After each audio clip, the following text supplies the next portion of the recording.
참담한 성적표를 손에 쥔 더불어민주당 지도부가 일제히 고개를 숙였습니다. 그리고 책임을 통감한다, 민심을 겸허히 받아들이겠다라고도 했습니다. 그런데 이런 말과 장면들 어쩐지 낯설지가 않죠. 여야 할 것 없이 선거에서 진 쪽은 마치 공식처럼 지도부의 사퇴라는 카드로 국민 앞에 고개를 숙였습니다.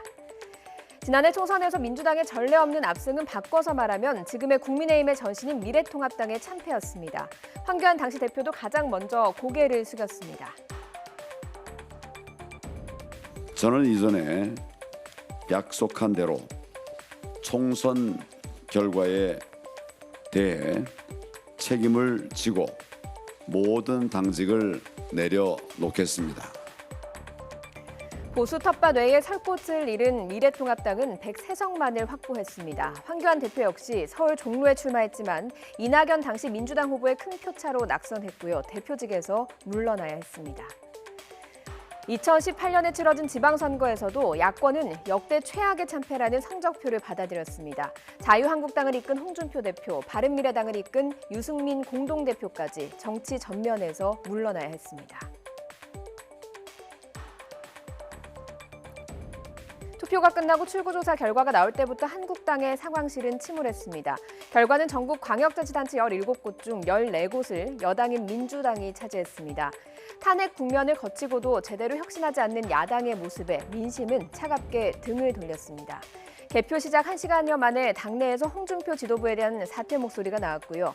다음 날 홍준표 대표와 지도부가 사퇴했습니다. 또 바른미래당 지도부도 선거 패배 책임을 면할 수는 없었습니다.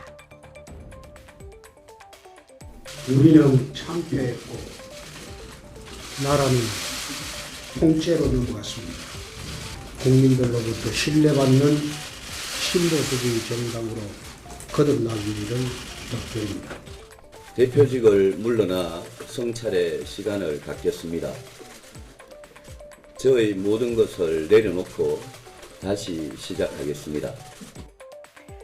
선거 패배 후에만 지도부가 사퇴하거나 고개를 숙인 건 아니었습니다. 2012년 대선을 한 달여 앞두고 민주통합당 지도부가 물러났습니다.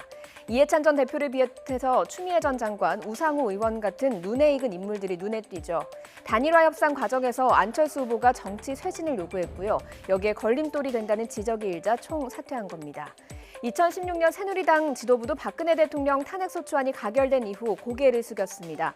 이정현 단시 대표를 비롯해서 지도부가 자리에서 모두 물러났습니다. 선거 참패 직후 그리고 정치적으로 승부수를 띄워야 할 때마다 여야 지도부는 국민을 향해 고개를 숙이며 성찰과 쇄신을 외쳤습니다. 하지만 제대로 된 성찰과 개혁이 뒤따르지 않는 사과와 사퇴에 민심은 결코 움직이지 않았습니다. 이들의 약속이 공허한 외침이 아니라 뼈를 깎는 노력으로 실천으로 이어져야 하는 이유입니다.